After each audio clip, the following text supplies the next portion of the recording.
أعوذ بالله من الشيطان الرجيم. بسم الله الرحمن الرحيم.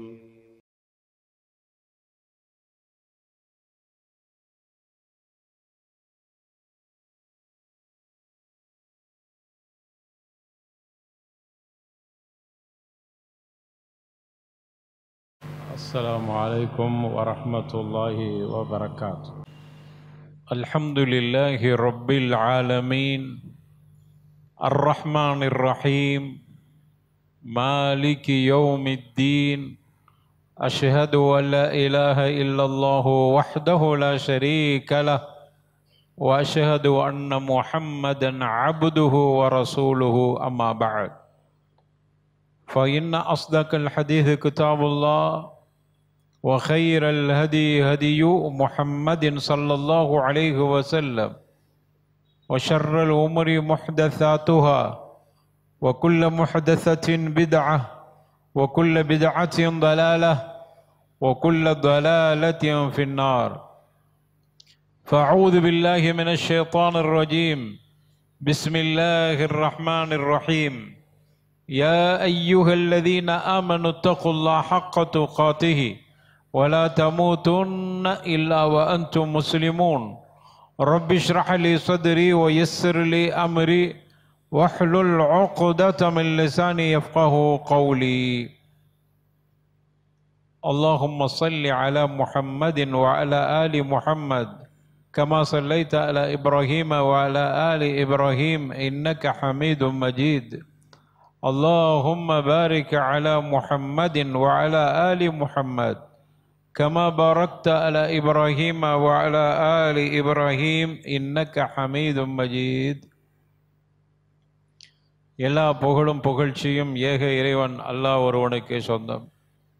சாந்தி சமாதானம் நபிகள் நாயகம் ரசூலுல்லாஹி ஸல்லல்லாஹு அலைஹி வஸல்லம் அவர்கள் மீதும், அவர்கள் உற்றார் உறவினர்கள், சஹாபா தோழர்கள், தாபிஈன்கள், தபு தாபிஈன்கள், குறிப்பாக நம் அத்துணை பேர்கள் மீதும் என்றும் நிலவட்டுமாக. அன்பான சகோதரர்களே, பெரியவர்களே, தாய்மார்களே, இன்றைய ஹுத்பா பேருரையின் தலைப்பு அமானிதம் பேணுதல். அமானிதம் என்பது ஒரு பரந்து விரிந்த ஒரு வார்த்தையாக இருக்கின்றன. ஒவ்வொரு அடியார்களும் அமானிதத்தை சுமந்து கொண்டிருக்கிறோம். அமானிதம் அல்லாஹ்வுக்கும் அடியானுக்கும் மத்தியில் சுமத்தப்பட்ட அமானிதங்களும், ஒரு தனி மனிதன் தன்னுடைய வாழ்க்கையில் எத்தனையோ அமானிதங்களை சுமந்திருக்கிறான். திருமணத்திற்கு பிறகு மனைவி, குடும்பம், பிள்ளைகள் என்கிற அமானிதம் அவன் மீது சுமத்தப்படுகிறது. பொது சேவைகளிலும் பொது நிறுவனங்களிலும் பொறுப்பு வகிக்கக்கூடியவர்கள், அவர்களும் அமானிதங்களை சுமந்து கொண்டிருக்கிறார். அதே போன்று ஒரு நிறுவனத்தில் பணி செய்யக்கூடியவர்களும், ஊழியர்களாக இருக்கக்கூடியவர்களும் அமானிதங்களை சுமந்து கொண்டிருக்கிறார். ஒரு ஆசிரியர் மாணவர் விஷயத்தில் அமானிதத்தை சுமந்திருக்கிறார். அதே போன்று ஒரு கல்வி கற்றவர் தன்னுடைய கல்வி விஷயத்தில் மக்களுக்கு மத்தியில் போதிக்க வேண்டும் என்கிற அமானிதத்தை சுமந்திருக்கிறார். இப்படி அமானிதம் என்பது ஒரு பரந்து விரிந்த ஒரு பொறுப்பாக, வார்த்தையாக இருக்கிறது. எனவே ஒரு மனிதன் அமானிதத்தை சுமந்திருக்கிறவன் நம்பிக்கைக்குரியவனாக இருக்க வேண்டும். ஏனென்றால் தன்னுடைய அமானிதம் அதை சரியான முறையில் பாதுகாப்பது அவன் மீது கடமையாக இருக்கிறது. அல்லாஹ் தனது திருமறையில் சொல்கிறான், இன்னல்லாஹ யஅமுருக்கும் அன் துஅத்து அல் அமானாத்தி இலா அஹ்லிஹா. உங்களுடைய இறைவன் உங்களுக்கு கட்டளையிட்டிருக்கிறான், அன் துஅத்துல் அமானாத், அமானிதங்களை நீங்கள் நிறைவேற்றுங்கள். இலா அஹ்லிஹா, யார் அதற்கு உரித்தானவர்களோ அவர்களிடத்தில் அவர்களுக்குரிய அமானிதங்களை நிறைவேற்றி விடுங்கள் என்று அல்லாஹ் ரப்பல் ஆலமீன் கட்டளையிட்டிருக்கிறான். எனவே ஒரு முஸ்லிம் ஒன்றை செய்ய வேண்டும் என்று தீர்மானித்து விட்டால் அதை கண்டிப்பாக அவர் செய்து முடிக்க வேண்டும். அதை செய்கிற பொழுது அமானிதத்தை அவர் நிறைவேற்றிவிட்டார். ஒரு விஷயத்தை நான் செய்ய வேண்டும் என்று உறுதி கொண்டு அதற்கான வாக்குறுதி கொடுத்திருக்கிறேன் என்றால், இந்த சந்தர்ப்பத்தில் நமக்கு மார்க்க ஒரு சட்டத்தை சொல்லித் தருகிறது. அதைவிட ஒரு ஹைரானது இருக்கிறது. நான் ஒரு விஷயத்தில் வாக்குறுதி கொடுத்திருக்கிறேன், அதை நிறைவேற்றுவது மீது கடமை. ஆனால் அதைவிட ஹைரான ஒன்று எனக்கு கிடைக்கிறது, அல்லது அதை செய்ய வேண்டும் என்கிற ஒரு நிலை வருகிற பொழுது எனது வாக்குறுதியை முறித்துவிட்டு அந்த ஹைரானதை செய்யுங்கள். ஏனென்றால் இதை விட அது சிறந்தது. அப்ப கொடுத்த வாக்குறுதி என்ன? கொடுத்த வாக்குறுதிக்கு பரிகாரம் செய்து கொள்ளுங்கள். நம்முடைய மார்க்கம் அப்படி சொல்லித்தரு. அதற்கான பரிகாரத்தை செய்து கொள்ளுங்கள். இப்படி நமக்கு இஸ்லாம் வாக்குறுதி விஷயத்தை நமக்கு கட்டளையிட்டிருக்கிறது. ஒரு முஸ்லிம் என்றாலே அவர் தான் போட்டுக்கொண்ட ஒப்பந்தம் வாக்குறுதிகளுக்கு மாறு செய்யவே மாட்டார். அதான் ஒரு முஸ்லிமுடைய பண்பு. ஏனென்றால் அவருக்கு அதை பற்றி விசாரணை நாள மறுமையில் இருக்கிறது. அல்லாஹ் சொல்லுகிறான், வௌஃபு பில் அஹ்தி இன்னல் அஹ்த கான மஸ்ஊலா. நீங்கள் போட்டுக்கொண்ட ஒப்பந்தத்தை நிறைவேற்றுங்கள். அதான் அமானிதத்தை நிறைவேற்றுதல். இன்னல் அஹ்த, நிச்சயமாக ஒப்பந்தம், நீங்க போட்டுக்கொண்ட ஒப்பந்தத்தை நிறைவேற்ற வேண்டும். காரணம் கான மஸ்ஊலா, அது பற்றி நாள மறுமையில விசாரிக்கப்படுவீர்கள். இப்ப அமானிதம் சாதாரண விஷயம் அல்ல. நாம் அது பற்றி நாள மறுமையில் அல்லாஹ்விடத்தில் விசாரிக்கப்படுவோம். ஒரு சிறிய அமானிதமாக இருந்தாலும், அமானிதம் பறந்து விரிந்த ஒரு வார்த்தை. ஒரு பொருளை மட்டும் நாம் எடுத்துக்கொள்ளக்கூடாது. அமானிதம் என்றால் நம்ம நிறைய பேர் என்ன புரிந்து கொள்கிறோம், யாராவது அமானிதமா ஏதாவது பொருளை நம்மிடத்தில் தந்திருக்கிறார், அதை பாதுகாப்பாக ஒப்படைக்கிறது. அது மட்டுமல்ல, வாக்குறுதியும் அப்படித்தான். ஒரு வருடத்தில் ஒரு விஷயத்தை நான் உங்களுக்கு செய்து தருவேன் என்று சொன்னால் அதையும் நிறைவேற்ற வேண்டும். அதுவும் அமானிதம், அதுவும் வாக்குறுதி. அதே போன்று சாதாரணமாக நினைத்துக்கொள்ள ஒரு ரகசியம், ஒரு ஆள் நம்மிடத்தில் ஒரு ரகசியமான ஒரு விஷயத்தை சொல்லுகிறார், இப்படி என்று.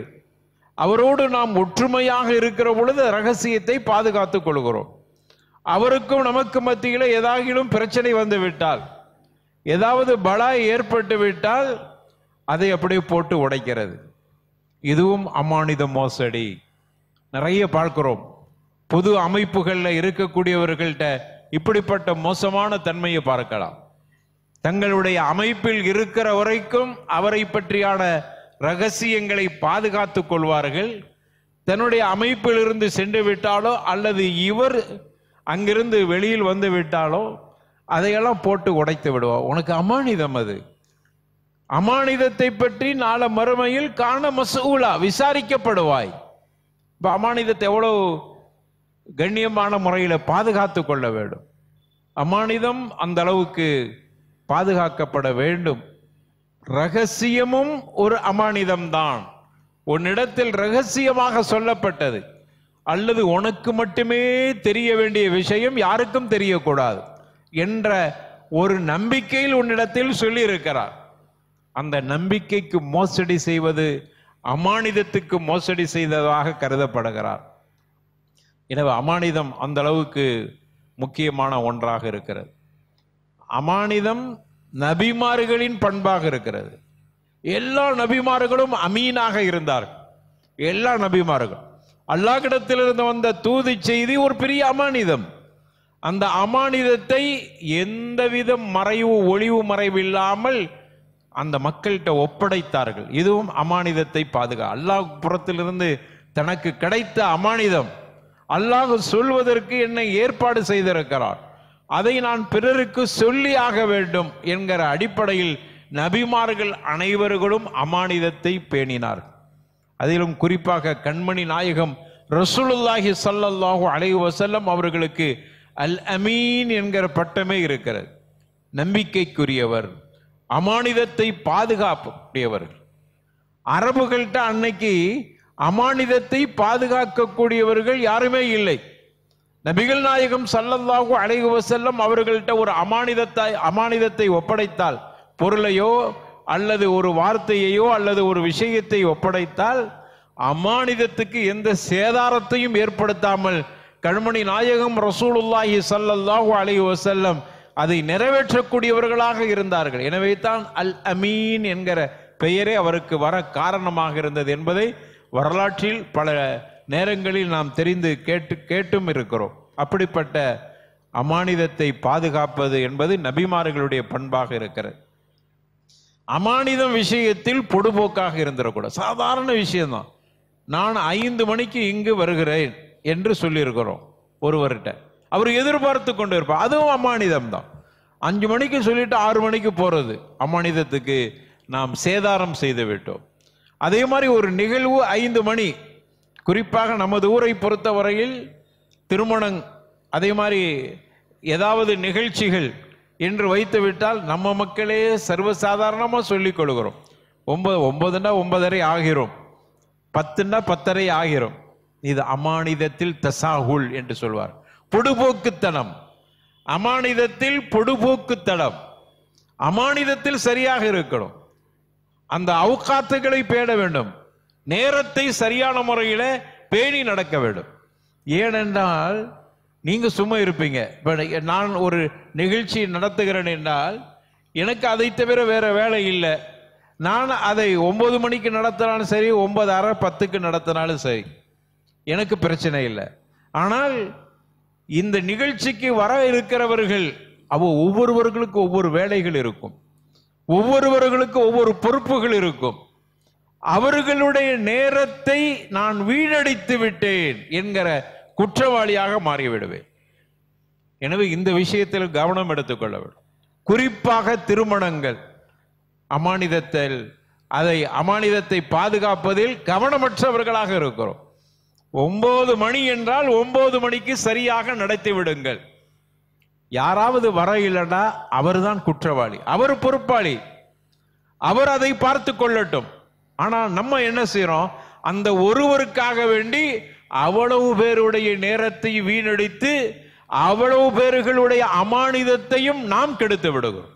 அவ்வளவு பேருக்கு குற்றவாளி நம்ம மாறிடுறோம் அந்த ஒருவருக்காகவே. தயவு செய்து அதை செய்து விடாதீர்கள். அந்த குற்றத்தை நாம் செய்து விடக்கூடாது.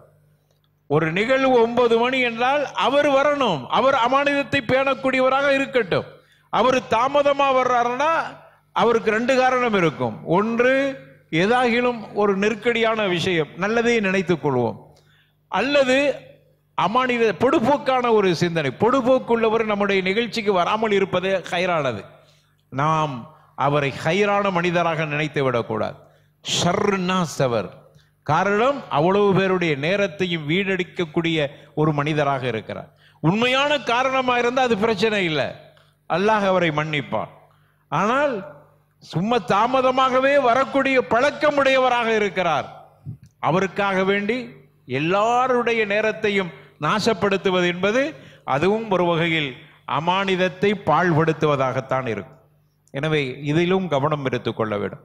ரசூலுல்லாஹி ஸல்லல்லாஹு அலைஹி வஸல்லம் சொன்னாங்க, லா ஈமான லிமல்லா அமானத்தல. யாருக்கு ஈமான் இல்லை தெரியுமா சொல்றாங்க? லா ஈமான், ஈமானே கிடையாது. நஃபீல் ஜின்ஸ்ம்பாங்க இலக்கணத்துல. லா என்பது நஃபீல் ஜின்ஸ். அப்படின்னா ஈமானே கிடையாது என்று இந்த அளவுக்கு அழுத்தம் கொடுக்கக்கூடிய ஒரு வார்த்தை லா ஈமான். அந்த லாமுக்கு அவ்வளவு பெரிய அர்த்தம் இருக்கிறது. யாரு அமானிதத்தை பாதுகாக்கவில்லையோ அவனுக்கு ஈமானே கிடையாது. ஈமானே கிடையாது, கிடையவே கிடையாது என்கிற அர்த்தத்தை கொடுக்கக்கூடிய ஒரு வார்த்தை. தமிழ்ல அதுக்கு வேற என்ன வார்த்தை கொடுக்க வேண்டும் என்பதை நாம் புரிந்து கொள்ள வேண்டும். லா ஈமான், அந்த அளவுக்கு ரசூலுல்லாஹி ஸல்லல்லாஹு அலைஹி வஸல்லம் சொல்லி இருக்கிறார். கடைசி கால அடையாளங்களில் ஒன்று அல்லாஹ்வுடைய தூதர் சொன்னாங்க, அமானிதத்தை பாழ்படுத்தக்கூடியவர்கள் புறப்படுவார்கள். அப்படி வந்துவிட்டால் மறுமை நாள் சமீபத்தில் இருக்கிறது என்பதை புரிந்து கொள்ளுங்கள். அமானிதத்தை பாதுகாப்பதை ஒரு நிலையாக எடுக்க வேண்டிய மோமின் அமானிதத்தை பாழ்படுத்தக்கூடியவனாக மாறிவிடுவான். அமானிதத்தை மோசடி செய்யக்கூடிய அமானித மோசடிக்காரர்களாக மாறிவிடுவார். இது கடைசி கால அலாமாத்துக்கள், அடையாளங்களில் ஒன்றாக இருக்கிறது என்று ரசூலுல்லாஹி ஸல்லல்லாஹு அலைஹி வஸல்லம் அவர்கள் குறிப்பிட்டார். எனவே அமானிதம் விஷயத்தில் கவனம் எடுத்துக்கொள்ள வேண்டும், அக்கறையாக இருக்க வேண்டும், பொறுப்புள்ளவர்களாக இருக்க வேண்டும். நம்முடைய அமானிதத்தை பாதுகாப்பது மட்டுமல்ல, பிறருடைய அமானிதத்தையும் பாழாக்கிற விஷயத்தில் நான் உடந்தையாக இருந்து விடக்கூடாது. அதான் அடுத்தவருடைய நேரம். பார்க்கிறோம் சில நேரங்களில் அவசரமா ஒருவர் வந்துட்டு போகணும்னு வருகிற பொழுது அவர் சும்மா இருப்பார். அவர்கிட்ட கேட்கணும், நீங்க ஃப்ரீயா இருந்தா உங்கள்கிட்ட கொஞ்சம் பேசுறேன். அதையெல்லாம் நம்ம கவனிக்கிறதே இல்லை. மணிக்கணக்கில் நின்று பேசி அவர் சும்மா இருக்கிறார், இவருடைய நேரத்தை பற்றி கவலைப்படுவதில்லை. மணிக்கணக்கில் நின்று அவரிடத்தில் சாலைகளில் நின்று பேசி பேசி கடைசியில் நம்ம எப்படி அவர்கிட்ட இருந்து வெளியில வர்றது, தப்பிக்கிறது என்கிற நிலைக்கெல்லாம் சில நேரங்களில் சில மனிதர்கள் மாட்டிக்கொள்கிறார். சொல்லவும் முடியாது, சரி எனக்கு வேலை இருக்குது நான் சீக்கிரம் போகணுங்கும் போது அவங்கள ஏதாவது அவமதியாதை செஞ்ச மாதிரி ஆகிவிடுமோ என்கிற ஒரு நிலையும் இருக்கிறது. இல்ல நம்ம அவரை கண்டுகொள்ளாமல் போனா நம்மளை அவர் இந்த மாதிரி நடந்துட்டாரு, மரியாதை இல்லாமல் நடந்து விட்டாரே என்று இப்படி பல வகையான சிக்கலுக்கு சில பேர்கள் மாட்டிக்கொள்கிறார். அதனால ரொம்ப கவனம். அடுத்தவருடைய நேரத்தை, முக்கியமாக நேரம், இன்னைக்கு உள்ள 24 மணி நேரம் என்பது நிறைய பேருக்கு காணவில்லை. அந்த நேரம் அவ்வளவு வேகமாக பறந்து விடுகிறது. அப்படியானால் ஒவ்வொருவர்களுக்கும் ஒவ்வொரு நிமிடமும் ரொம்ப முக்கியமானது. நான் என் வீட்டில் சும்மா தூங்கிட்டு இருக்கிறேன், நான் என்னுடைய வீட்டில் வேலை இல்லாம இருக்கிறேன், நான் இப்பொழுது என்னுடைய வயதுக்கு நான் ஓய்வெடுத்துக் கொண்டு இருக்கிறேன். இதே மாதிரி நம்ம எல்லாத்தையும் நினைச்சிடக்கூடாது. ஒவ்வொருவர்களுக்கு ஒவ்வொரு நிமிடமும் மிக முக்கியமானது, மிக அவசியமானது. அந்த ஒரு நிமிடத்தில் அவர் எத்தனையோ விஷயங்களை தெரிந்து கொள்வார். அந்த ஒரு நிமிடத்தில் அவர் எத்தனையோ வியாபாரங்களை செய்து விடுவார். அந்த ஒரு நிமிடத்தில் அவர் ஏதாவது சிறிய அளவில் ஓய்வெடுத்து அடுத்த வேலைக்கு தன்னை தயார்படுத்திக் கொள்வார். எவ்வளவு பாழாக்கிறோம்! பிறருடைய நேரங்களை பாழாக்குவது மிகப்பெரிய ஒரு அமானித மோசடி தான், அமானிதத்தை பாழ்படுத்துவது தான். சில நேரங்களில் பள்ளிக்கு வருவது அச்சப்படுகிறார், இங்க வந்தா இங்க போனா மாட்டிக்கிறோம், அந்த பள்ளிக்கு போய் அப்படியே அப்படியே போயிடலாம், அந்த வாசல் வழியா இப்படி போயிடலாம். ஒருவரை பார்த்து சலாம் சொல்வதற்கூட யோசனை, இவர்கிட்ட மாட்டுனா விட மாட்டார். நீங்க தயவு செய்து புரிந்து கொள்ள வேண்டும், அவர் அப்படி நம்மளை தவறாக நினைக்கிறார் என்றல்ல, அவருடைய நேரத்தை நாசப்படுத்துகிறோம் என்பதை முதல்ல புரிந்து கொள். அப்ப நம்ம யாருக்கிட்ட பேசுவதா இருந்தாலும் கேட்டுக்கிறோம், உங்கள்கிட்ட ஒரு 5 நிமிஷம் எடுத்துக்கலாமா என்று கேட்டு நீங்கள் பேசுங்கள். ஏனென்றால் அவருடைய நேரத்தை பாழ்படுத்துவதும் அம்மானு. அதனால அவர் இன்னொரு ஆளுக்கு வாக்கு கொடுத்ததுக்கு போக முடியாம இங்க தாமதமாகும் போது அவர் தன்னுடைய இல்லத்திற்கு போய் தயாராயிட்டு அடுத்த நிகழ்ச்சிக்கு வருவதற்கு அவர் மிகப்பெரிய நெருக்கடிக்கு உள்ளாக்கப்படுவார். இதெல்லாம் கொஞ்சம் புரிந்து செயல்பட வேண்டும். இஸ்லாம் நமக்கு அப்படியான விஷயத்தை தான் அமானிதம் என்கிற விஷயத்தில் நமக்கு சொல்லித் தருகிறது. நபிகள் நாயகம் ஸல்லல்லாஹு அலைஹி வஸல்லம் அவர்கள் ஒரு முறை ஒது செஞ்சுட்டு வர்றாங்க. ஷுஅபுல் ஈமான்ல இது இமாம் பைஹக்கி ரஹிமஹுல்லா பதிவு செஞ்சிருக்கிறாங்க. இது சஹீஹான செய்தி என்று இமாம் அல்பானி ரஹிமஹுல்லா சான்று பகிர்ந்திருக்கிறாங்க. ரசூலுல்லாஹி ஸல்லல்லாஹு அலைஹி வஸல்லம் ஒது செஞ்சுட்டு வர்றாங்க. தோழர்கள்லாம் எத்த மஸ்ஸஹுன பி ஒதுஹி, ரசூலுல்லாஹ்வுடைய அந்த கையில இருக்கக்கூடிய ஈர, அந்த ஒது செய்த பகுதிகளில் இருக்கக்கூடிய ஈரத்தை அப்படி தேய்க்கிறாங்க, தேய்ச்சி எடுத்துக்கொள்கிறார். பரக்கத், ஹயாத்தில் ரசூலுல்லாஹ் கிட்ட பரக்கத் என்பதில் சந்தேகம் இல்லை. முபாரக், அல்லாஹ்வுடைய தூதர் ஸல்லல்லாஹு அலைஹி வஸல்லம் பரக்கத் பெற்றவர். ஹயாத்துல கண்மணி நாயகத்தினுடைய ரோமத்திற்கு பரக்கத்து இருக்கிறது. சஹீஹ் முஸ்லிம்ல பதிவு செய்யப்படுது. முடிஞ்சு போச்சு, ஹயாத்தோடு முடிஞ்சு போச்சு.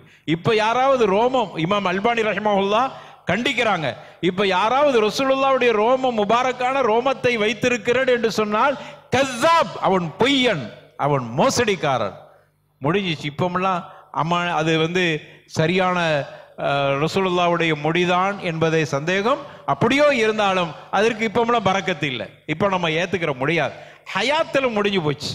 அப்ப ரசூலுல்லாஹி ஸல்லல்லாஹு அலைஹி வஸல்லம் அவர்களுடைய மேனியில் பட்டிருக்கிற அந்த ஒதுவுடைய ஈர தண்ணீரை, அந்த பகுதியை அப்படியே தொட்டு சஹாபாக்கள் எடுத்தார்கள் பரக்கத்தை நாடி. அதில் எந்த குற்றமும் காணப்படவில்லை.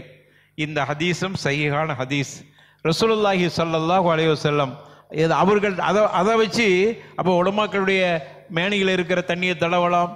அதே மாதிரி நல்ல பெரிய மகான்களுடைய மேனியில் உள்ள தண்ணியை தடவலாம் என்று சட்டம் எடுக்கவே முடியாது. அதையும் உலமாக்கள் நமக்கு திட்டவட்டமா ரசூலுல்லாஹ்வோட முடிஞ்சு போச்சு. சரி, அப்போ இப்படி செய்யும் போது அல்லாஹ்வுடைய தூதர் ஸல்லல்லாஹு அலைஹி வஸல்லம் தோழர்களை பார்த்து கேட்டாங்க, ஏன் இப்படி பண்றீங்கன்னு கேட்டாங்க. ரசூலுல்லாஹ்வை கேட்கிறாங்க. அப்ப அதில் பெருசா ஆர்வம் கொடுக்கல.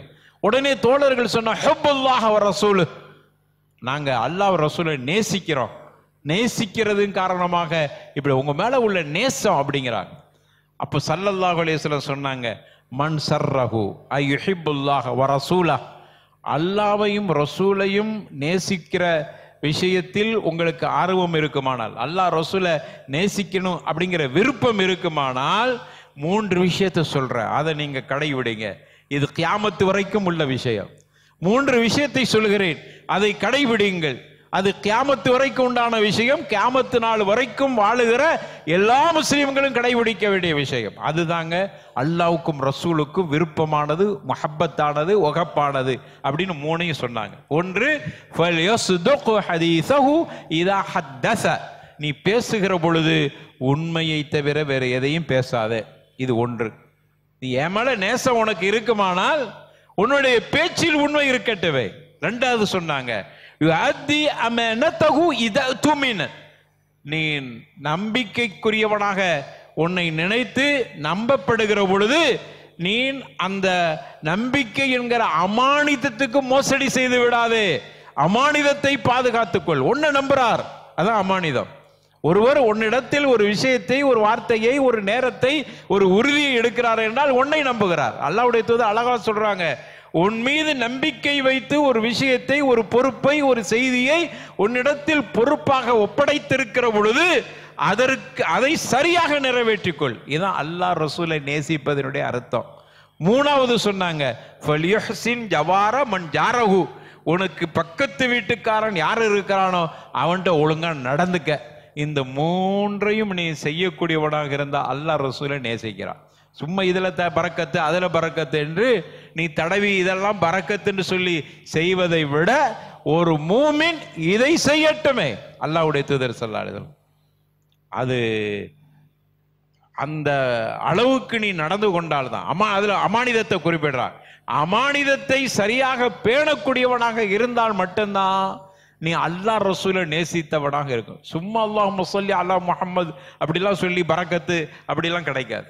கண்மணி நாயகத்தின் மீது முஹப்பத்து வைக்கிற என்றால் நீ இந்த 3ஐ முதல்ல செய். பேசுற பொழுது நீ உண்மையை பேசு. ஏதாவது அமானிதமாக ஒப்படைக்கப்பட்டால் அமானிதத்தை நிறைவேற்று. அண்டை வீட்டாரோடு நல்ல முறையில் நடந்து கொள். இந்த 3ஐ செய். கண்மணி நாயகத்தையும் அல்லாஹ்வை நேசித்ததாக கருதப்படுவாய் என்று ரசூலுல்லாஹி ஸல்லல்லாஹு அலைஹி வஸல்லம் அவர்கள் குறிப்பிட்டார். எனவே அமானிதம் என்பது அல்லாஹ்வுடைய தூதர் ஸல்லல்லாஹு அலைஹி வஸல்லம் சொல்லும்போது அல்லாஹ்வையும் ரசூலையும் நேசிக்கக்கூடியவனாக இருப்பவர் தான் அமானிதத்தை பாதுகாப்பார். அப்ப நம்ம அப்படிப்பட்ட ஒரு கூட்டத்தில் இருக்க வேண்டுமானால் நம்மை நாம் சரி செய்து கொள்ள வேண்டும். இன்னைக்கு நம்முடைய நிலைமை எப்படி இருக்கிறது? அமானிதத்தை எந்த அளவுக்கு பாதுகாக்கக்கூடியவளார்? வாக்குறுதியில மோசடி, பொருளாதார கொடுக்கல் வாங்கல்ல மிகப்பெரிய மோசடி. கொடுக்கல் வாங்கல்ல, வியாபாரங்களில் கொடுக்கிற வாக்குறுதிகள்ல, கடன் விஷயத்தில் மிக மிக பரிதாபத்துக்குரியவராக இருக்கிறோம். அது எவ்வளவு பெரிய மோசமான நிலையில் இருக்கிறோம். எனவே வாக்குறுதி விஷயத்தில் கூடுதல் கவனம் எடுத்து அல்லாஹ்விடத்தில் உண்மையான அமானிதத்தை பேணக்கூடிய அப்படிப்பட்ட நல்ல கூட்டத்தில் நாம் அனைவர்களும் சேர்ந்து கொள்வோமாக. அல்லாஹ் அப்படிப்பட்ட கூட்டத்தை நம்ம சேர்த்தல்வானாக. ஆகிற தஅவானா அனில் ஹம்துலில்லாஹி ரப்பில் ஆலமீன்.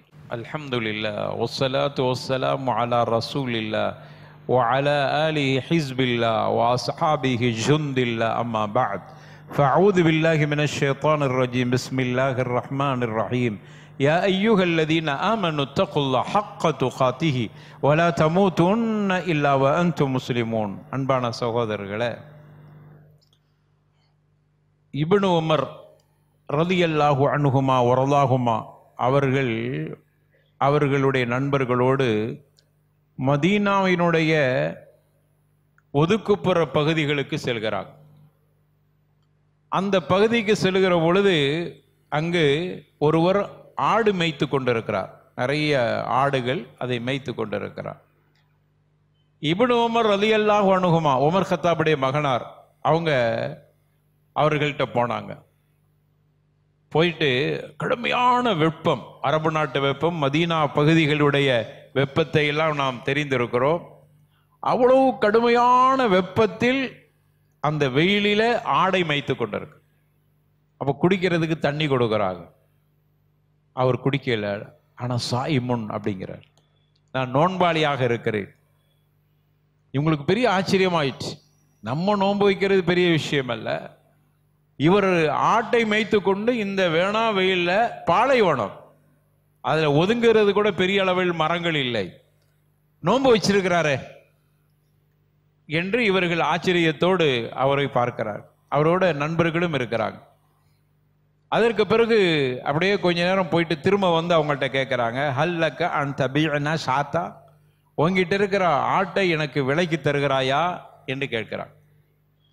அப்படி விலைக்கு நான் வாங்கி இங்கேயே நாங்க அறுத்து சமைத்து உனக்கு நோன்பு திறப்பதற்கும் உணவு கொடுக்கிறோம். நண்பர்கள் நாங்கள்லாம் இங்கே இருந்து உணவு சாப்பிட்றதுக்காக வேண்டி உங்ககிட்ட இருந்து ஒரு ஆட்டை, எங்களுக்கு வேற எங்கேயும் போய் வாங்க முடியாது, அதனால கொடுங்க அப்படின்னு கேட்கிறாங்க. உடனே அவர் சொன்னார், என்னுடைய முதலாளி, என்னுடைய எஜமான், இவர் ஒரு அடிமை, என்னுடைய எஜமானுக்கு நான் பதில் சொல்லி ஆக வேண்டுவேன். அப்போ இவங்க ஒரு யோசனை சொன்னார், நீ எஜமான் இடத்தில் சொல்லிரு, அக்கலவு ஓனாய் திண்டு விட்டது என்று சொல்ல என்று சொன்னார். உடனே அவர் தன்னுடைய விரலை உயர்த்தி வானத்தை காமித்தார். அல்லாஹ் பார்த்து கொண்டிருக்கிறான், அவனுக்கு நான் பதில் சொல்லி ஆக வேண்டுமே, என் மீது பொறுப்பு சாட்டப்பட்டிருக்கிறேன், அமானிதம், இதெல்லாம் எனக்கு கொடுக்கப்பட்ட அமானிதம். அந்த அமானிதத்துக்கு நான் சரியான முறையில் நடக்கவில்லைன்னா அல்லாஹ்க்கு பதில் சொல்லி ஆக வேண்டும் என்று அவர் குறிப்பிட்டார். இதை பார்த்து கொண்டிருந்த, இதை கேட்டுக்கொண்டிருந்த இப்னு உமர் ரலியல்லாஹு அன்ஹுமா அவர்களும் அவர்களோடு சேர்ந்த தோழர்களும் அவர்கிட்ட உள்ள தக்வாவை, அவர்கிட்ட அமானிதத்தை பாதுகாப்பதில் அவருக்கு இருக்கிற அக்கறையை நினைத்து அவர்கள் ரொம்ப சந்தோஷப்பட்டார். ஒரு ஆடு மேய்க்கக்கூடியவர், பெரிய படிப்பாளிகளும் அல்ல, படைப்பாளியும் அல்ல, அவர் வசதி படைத்தவரும் அல்ல, அடிமை. நிறைய ஆடு இருக்கிறது. என்னைக்காவது ஒரு ஆடு தொலைஞ்சு போச்சு, ஏதாவது ஆகி போச்சுன்னா அது பெரிய பிரச்சனையாக ஆகாது, ஏதாகிலும் சொல்லலாம், சமாளிக்கிறதுக்கு எத்தனையோ வழிகள் இருக்கிறது. இருந்தாலும் அமானிதத்தை பாதுகாப்பதில் அந்த ஆடு மேய்ப்பாளருக்கு எவ்வளவு பெரிய பொறுப்பு இருக்கிறது. இதை நினைத்து அவருடைய எஜமான் யார் என்பதை மதீனாவில் அவர்கள் சென்று ஊருக்கு போய் அவரை பார்த்து அவரை அந்த அடிமையை உரிமையிடுவதற்கு அவர்கள் பொருளாதாரத்தை கொடுத்து அதை விலைக்கு வாங்கி உரிமையிட்டார். இப்படிப்பட்ட மனிதர் அவர் உரிமையிடப்பட வேண்டும் என்று உரிமையிடப்பட்டார். உரிமையிடப்பட்ட பிறகு அவர்கிட்ட இருந்த அத்துணை ஆடுகளை விலைக்கு வாங்கி அவருக்கே அன்பளிப்பாக கொடுத்தார் என்கிற செய்தியை வரலாற்றிலே பார்க்கிறோம். அந்த அளவுக்கு அமானிதத்தை பாதுகாப்பதில் நபிகள் நாயகத்திடத்திலிருந்து பாடம் படித்த அவர்கள் தோழர்கள்ட்ட இருந்து பாடம் படித்தவர்கள் அந்த அளவுக்கு கவனமாக இருந்திருக்கிறார். நாம் இப்படி கொடுக்கல் வாங்கல எந்த அளவுக்கு இருக்கிறோம், நம்முடைய முதலாளி நம்மகிட்ட ஒப்படைத்துட்டு போகிற பொருளாதாரத்தை எந்த அளவுக்கு பாதுகாத்து கொண்டிருக்கிறோம், எப்படி நடந்து கொள்கிறோம், அமானிதத்தை பாதுகாப்பதில் எவ்வளவு கவனம் எடுத்திருக்கிறார். அதே போன்று நம்ம பார்க்கிறோம், அபூ ஹனீஃபா ரஹ்மத்துல்லாஹி அலைஹ் அவங்க பெரிய ஜவுளி வியாபாரி. அவங்கள்ட்ட ஒரு பெண்மணி வர்றாங்க. ஜாஅத் இம்ரா இல அபி ஹனீஃபத, அபு ஹனீஃபா கிட்ட ஒரு பெண்மணி வந்து, தபிஅலஹு கித்அ மின் குமாஷ், என்கிட்ட சில துணிகள் இருக்கிறது, அதை நான் விலைக்கு தருகிறேன், நீங்க வாங்கி நீங்க வித்து, நீங்க பெரிய வியாபாரியா இருக்கிறீங்க, என்கிட்ட நீங்க வாங்கி கொள்ளுங்கள். அப்போ அவங்க கேட்டாங்க, கம் சமனுஹா, இதனுடைய தொகை எவ்வளவு என்று கேட்டார். அந்த பெண்மணி சொன்னாங்க, மேத்து திர்கம் என்று சொன்னாங்க. 100 திர்கம் அப்படின்னாங்க. இமாம் அவர்களுக்கு தெரிகிறது இது நல்ல துணி, உயர்ந்த துணி, ஆனா 100 திர்கம் சொல்றாங்க, இந்த பெண்மணி தெரியாம சொல்றாங்க அப்படின்னு நினைத்து கொண்டு அவங்க சொல்றாங்க, கல்லா இன்னகா தசாவி அக்ஸர் மின் தாலிக் என்று சொன்னாங்க. இல்லையே, அப்படி இல்லையே, இது 100 விட கூடுதலாக இருக்கவே, நீங்க தெரியாம சொல்றீங்க அப்படின்னு இந்த பெண்மணி வெறுப்போடு சொல்றாங்க, இமாம் அவர்களே, என்னை நீங்கள் ஏதோ கிண்டல் செய்வதை போன்று தெரிகிறதே அப்படிங்கிறாங்க. இல்லை, இது கூடுதல் தொகைக்கு போகும். இந்த பெண்மணி அப்படியே போய் இன்னொரு வியாபாரி கிட்ட போய் கேட்கிறாங்க. அவங்க கேட்கும்போது ஹம்சுமியத்து திர்கம் அப்படின்றாரு. ஹம்சுமியத்து திர்கம், 500 திர்கம் இந்த துணி அப்படின்னு சொல்லி அதற்கு அவர் தொகை நிர்ணயித்தார். திரும்ப இமாமிட்ட வர்றாங்க, ஏன் நீங்க என்னிடத்தில் அந்த 100 திர்கத்திற்கே வாங்கியிருக்கலாமே, நான் தானே விலை வைக்கிறேன், அதனுடைய அந்த துணியினுடைய உரிமையாளர் நான், அதற்கு நானே தொகையை நிர்ணயம் செய்திருக்கிறேன், உங்களிடத்தில் நானே விருப்பப்பட்டு விற்கிறேன், நீங்க வாங்கி இருக்கலாமே, வாங்கி 500 ரூபாய்க்கு விற்கலாமே. அப்பதான் சொன்னாங்க, நீங்க தெரியாம அதை செய்கிறீங்க, அப்படி இருக்கிற பொழுது நான் அப்படி வாங்கியிருந்தால் நான் உங்களை ஏமாற்றி விட்டேன். இப்படியான வியாபாரம் இன்னைக்கு எந்த வியாபாரி இப்படி செய்கிறார்? கிடைத்தவரைக்கு லாபம் என்று சுருட்டி செல்வதை பார்க்கிறோமா இல்லையா? அவர் ஒரு 2-3 பொருளை வாங்குற பொழுது ஒரு பொருளுக்கு ஏதாவது நம்ம கணக்கில் கொண்டு வராட்டா அது சந்தோஷமா வாங்கிட்டு போவதை பார்க்கிறோம். எத்தனையோ வியாபாரிகள், பல வியாபாரங்கள் செய்யக்கூடியவர்கள், எத்தனை பெரிய முதலாளிகளை ஏமாற்றி கொண்டு வியாபாரங்கள் செய்ய, இதெல்லாம் படிக்கிற பொழுது நமக்கு ஆச்சரியமாக இருக்கிறது.